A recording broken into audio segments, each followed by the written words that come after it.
This episode is really going to be a problem for me to talk about. The episodes that have been the simplest and most entertaining to review are the bad ones. But being pretty new to this process, when I deeply love an episode as I do Becoming Part 2, easily in my top 5 for the series, I end up sounding effusive or redundant. Oh, this scene's great.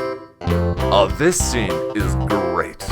Oh my god, her performance in the scene is so great. Becoming Part 2 is a Whedon episode, and it is a masterpiece front to back. The show has become comfortable enough that it can play with its own rules and structure, and the results are so much fun to watch. And then they're soul-destroying. Let's get into this one. It's great. Damn it!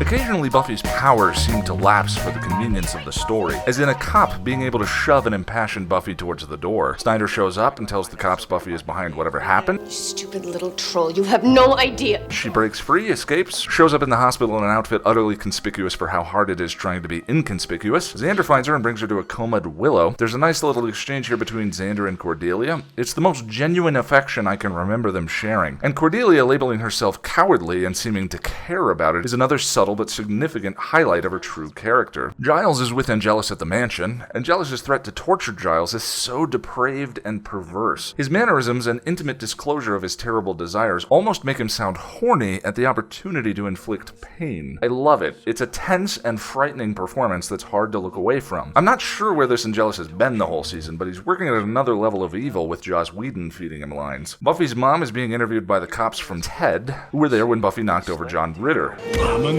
Buffy goes to see Giles and stumbles on Whistler. It wasn't supposed to go down like this. Nobody saw you coming. Wait, what? Because in the last episode, you were just pushing Angel to go see Buffy. Then you two made with the smoochies. Now he's a creep again. Okay, so implying that you knew about the curse and didn't expect a broody lone vampire who's been hard up for 70 years not to get with an underage... Oh, okay, I guess that makes sense. Perhaps this scene is the closest the writers come to acknowledging the slightly statutory side of Angel and Buffy's relationship. That and the parallels between James's relationship with his teacher in I Only Have Eyes for You. So, if he was sent down, isn't he technically an angel then? Other than using it as the name of one of the most significant characters, Buffy always seems to shy away from being too biblical with how its universe works. This is one of the rare times it feels a bit awkwardly handled to me. I can think of one more off the top of my head. Buffy storms off and runs into another cop. Hello, cutie. This is the Spike. This is the game-changingly hilarious, feels-good-to-be-bad Spike we all love. And really, this is the first glimpse of the Spike we'll see the rest of the series. He isn't brooding about some scheme or how he's going to end the Slayer. He proposes to Buffy a deal. He'll help her kill Angel so he can get his girlfriend back. I want to save the world. We like to talk big. Vampires do. I'm going to destroy the world. It's just tough guy talk. Well, except for certain vampires, then. As I mentioned in Innocence, I think that Spike's words here highlight a discrepancy between vampire personalities that lacks a clear explanation. Assuming equal evilness for the demons that take over a Syard, what then explains the dramatic difference between, say, the hedonist and the psychopathic sadist? My thoughts on that are in the Innocence review. All right, talk. All right, just let me kill this guy. Oh man, this is the show I love. At Willow's bedside, Xander seems to have a moment of realization when it comes to Willow. I love you.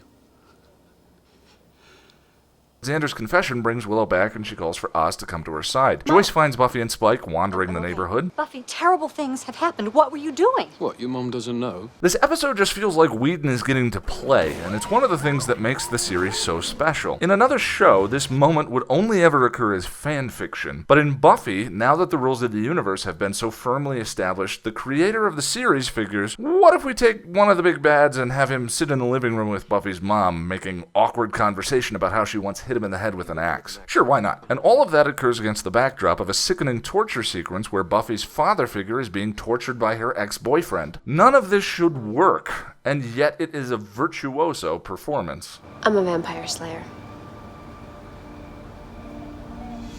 Remember too the mirror theme I mentioned in School Hard? Buffy and Spike's fates have roughly coincided this entire season. In What's My Line, Spike is badly injured and loses Drusilla to Angelus. Shortly after, Buffy loses Angel to Angelus as well. As Spike is stuck in a wheelchair, Buffy is unable to do what is necessary to destroy Angelus. As Buffy goes through the process of preparing to do what must be done, Spike begins to heal. And now here they are, allied at the end of the season and ready for the final battle. Buffy tells everyone the plan is to hit the mansion at daybreak. Until Spike if Giles dies, Drusilla dies as well. Joyce gets all Joycey about this newfound information. I mean, have you tried not being a Slayer? And Buffy reveals a similar darker side about Slayer life that kind of reminded me a bit of her plea in Prophecy Girl. I would love to be upstairs watching TV or gossiping about boys or, God, even studying.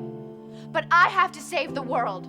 Again. It's a powerful monologue, and remember too that the Slayer role is the show's metaphor for adulthood. Everything Buffy just said could relate similarly to just becoming an adult. The loss of childhood innocence and the burden of responsibility is, in its own way, tragic. No, this is insane. Buffy, you need help. I'm not crazy. I love the small reference to Joyce wanting to qualify this as insanity, and how she might have handled this information in the past. Joyce tells Buffy, don't come back, perhaps just a tactic she thought would prevent her from leaving rather than an actual ultimatum, but still a demonstration of the Joyce MacGuffin in its total lack of empathy. Angel is still torturing Giles, but Giles refuses to break and even taunts him. Spike talks Angel out of using a chainsaw and calls Drusilla over. The universe building continues as Buffy is confronted by Snyder in the library, who expels her. You know I didn't do it. The police will figure it out. In case you haven't noticed, the police of Sunnydale are deeply stupid. Giles sits, emotionally depleted, barred behind the door of some safe place in his mind to prevent him from succumbing to the pain or revealing anything to Angel. Drusilla searches the corridors for a way in and finds...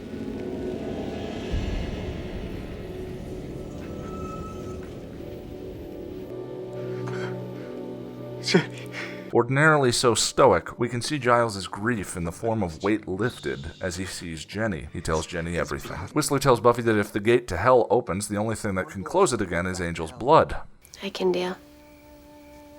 I got nothing left to lose. Wrong, kid. You got one more thing. Xander finds Buffy and Buffy tells him to get Giles and get out. Willow, she told me to tell you. Tell me what? Kick his ass.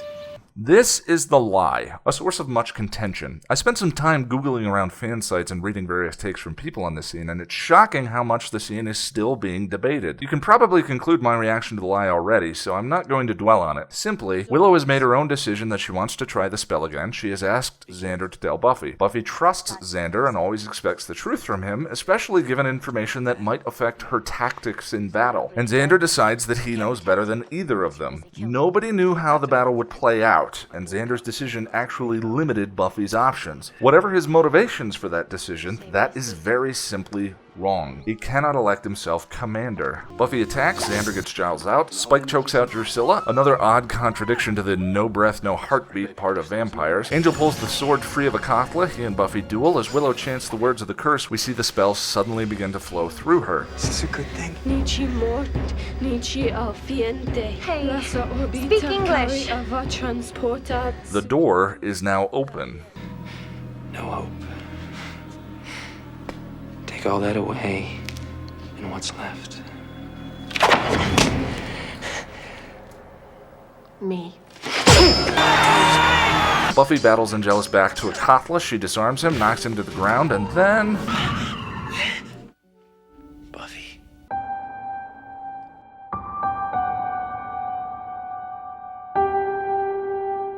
This is the moment the entire season has led to. Buffy has been torn all season between her consuming relationship with Angel and her path to adulthood as the Slayer. A little responsibility is all I ask. But as the Slayer, you don't have the luxury of being a slave to your passions. I don't think the show is saying that we can't have love and be adults. Rather, that adult love doesn't require us to be someone other than who we are. Adult love allows us to maintain our authenticity and integrity. Our choices define us. And when we act as though we don't have any, our lives become meaningless. Angel, when I look into the future, All I see is you. In Halloween, each character was consumed by a specific trait, but Giles retained his ability to choose, and it was he who saved the day. In Bewitched, Bothered, and Bewildered, Xander cast a love spell that removed the freedom of choice from every woman in Sunnydale. I know it's not love. It's obsession. Selfish, banal obsession. Consider Whistler's warning in Giles' apartment when Buffy said she had nothing more to lose. Wrong, kid. You got one more thing. Certainly could have meant her life, but I think the statement foreshadows the final goodbye between Angel and Buffy when she is faced with an impossible choice, to be the Slayer or lose herself completely. He is imploring her to act authentically, as her true self, as Buffy once implored Ford in Lie to Me. You have a choice. You don't have a good choice, but you have a choice. While some of this is the result of Buffy and Angel's actions, much of it is simply an indifferent universe. Buffy didn't make Angel a vampire. She never asked to be the Slayer. She never wanted that responsibility. That is life. Or, to put it another way, here's the thing. There's moments in your life that make you, that set the course of who you're gonna be. Sometimes they're little, subtle moments. Sometimes they're not. Bottom line is, even if you see them coming, you're not ready for the big moments. No one asked for their life to change, not really, but it does.